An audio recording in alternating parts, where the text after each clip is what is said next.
Grookey, Scorbunny, and Sobble. The Generation 8 starters and the only new Pokemon in the Sword and Shield reveal, right? Wrong. As crazy as it is, there's a fourth creature that can be identified in the Pokemon Sword and Shield trailer, and it's happening when we're like getting to see all these battle scenes, all these Pokemon fighting out. Lucario throws a punch at Tyranitar, and there it is. Visible for such a brief amount of time. You have to slow the video down to 0.25 speed and then pause at the exact right time and then look in the exact right spot, or you're going to miss it. But there it is, and I am excited and I can't wait to break this bad boy down. So if you enjoy the video, don't forget to leave a like, share with your friends, comment your thoughts down below, and let's get into it. Now, unfortunately, it's really small, so compression, bitrate, upscaling, not really going to do us any favors. I went to Photoshop, I tried to blur and smooth it out, and I think we can get a good idea of what this Pokemon looks like without losing too many of the details, and that has me excited, because it looks like we're getting a Ghost Dog regional Pokemon.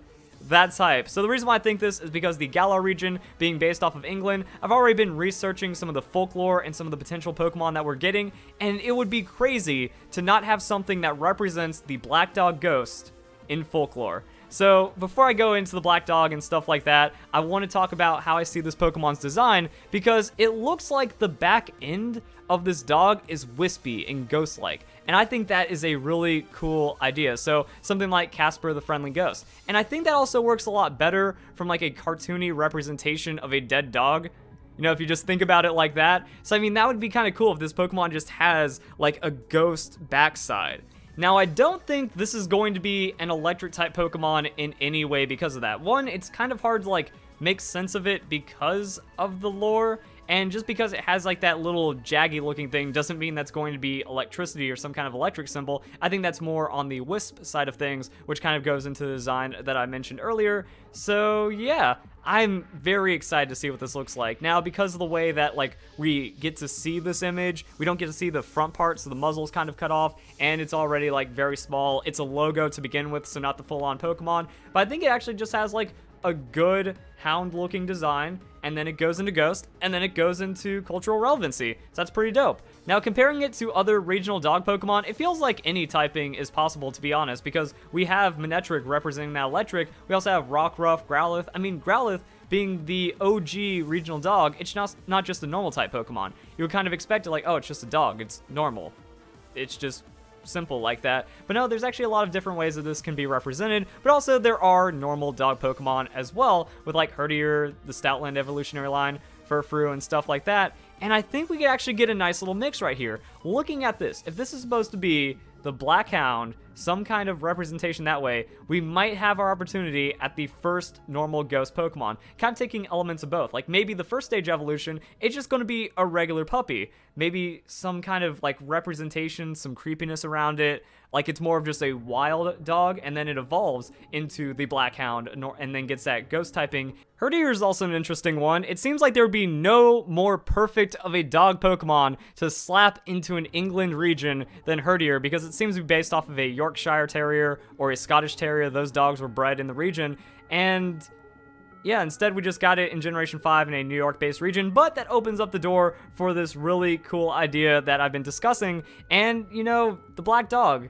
incredibly culturally relevant. Everyone's heard of Sherlock Holmes and the Hound of the Baskervilles, but it goes so much deeper than that. There's many different variations. There's many different areas where these dogs, these apparitions have been sighted, and they have all kinds of different meanings, different relevancy. Some are much more malicious than others. Others are just like spooky, roaming, lost dogs, and others just try to hunt you down and kill you. So we have things like the Girt Dog, Padfoot, Barghest, Hairy Hound, Yeth Hound, what's another one? Black Shuck. And because the folklore is so expansive, there's so many stories, there's so much art depicting this, Game Freak can have a field day with representing this Pokemon. And because it's Pokemon, that doesn't mean it has to be evil, it has to be malicious. And if it is the regional dog, that means it's fairly common, which is why I feel that they could take an interesting design choice with this. Or something like, you know, Rockruff. Rockruff just seems like the everyday house puppy Pokemon, but then when it evolves into Lycanroc, it becomes a bit more of a fierce battle Pokemon for a more veteran trainer or something like that. So maybe it could be one of those like crazy tales where the first stage is just kind of like this average Pokemon that's fairly common, but then it's more of an elusive, almost it's hard to say mythical, but like a folklore, a legendary Pokemon when it evolves, because of like how wild it is to have a ghost representing a dog. That's something that usually terrorizes and haunts people. So I think there's so much cool possibility. And another thing to note is that there's a lot of games that have also played upon the black dog, the Barghest. We have Final Fantasy, Fire Emblem, The Witcher 3, Pokemon. Ooh, now we get to talk about Houndoom and Houndour, or should I say Helgar and Devil. Yeah, those are the Japanese names, and that kind of adds a bit more to it. So I think there's still room for having a different kind of Pokemon, because Houndoom is more of that Hellhound design. It is more of kind of like Cerberus without the extra head, some kind of gatekeeper of the underworld, fire-breathing dog. So if we just kind of go for a more black dog, raw, cultural, more, it's like, because the thing about the black dog is, for the most part, just seems like a regular ghost dog. It does have some terror elements behind it, but it is something where it's like you just see this black figure, this black looking hound running across the moor, or catching you while you're wandering the streets or something. It's more about the weight of it being an undead dog, a scolded, vengeful pet, than being some kind of mythological creature that you could run into. So that also kind of adds to the intrigue of it, because it seems like something that could exist more than a fire-breathing hellhound or something like that, even though some of the tales about the black dog or the black hound do go pretty crazy into just straight malevolence and evil, and also have some kind of powers beyond it. So I mean, there's a lot. And also, kind of going back through the trailer, it seems like there's all kinds of ghost Pokemon and fairies and spirits and stuff that can be represented throughout the region, because I mean, we see that forest. We have the spooky, foggy forest. I mean, maybe that's also kind of adds this. Is this going to be where you find the first stage of the Pokemon? So even then, it seems like more of a lost puppy dog, and then it evolves into the actual ghost dog, or something that represents that a bit more, the black hound, something like that. That could be pretty cool. Or is it just kind of wandering along the moor? Because we have that area represented in the Galar region map as well, and I think that there's all kinds of different representations that can be taken, and that's just kind of how Pokemon is. Like, you'll hear about a rare, elusive, and powerful Pokemon, but then you see that like a kid is holding the pre-evolution of one in the anime, or that's very easy to find in some very common routes. Like, you don't have to go into a dangerous part of the region, you don't have to do some heavy explorations. Like, oh, Route 3, and this Pokemon evolves into like some kind of crazy beast. That's something that happens in Pokemon, and it's made even more complicated by ghosts, because like ghosts are dangerous. A lot of Pokedex entries like, nah, this thing's just gonna steal your soul, it's gonna curse you, it's going to lock you in a forest forever and then turn you into the spirit of another Pokemon. Just stuff like that. Palosan, let's pull out the Palosan Pokedex entry for those of you who aren't familiar.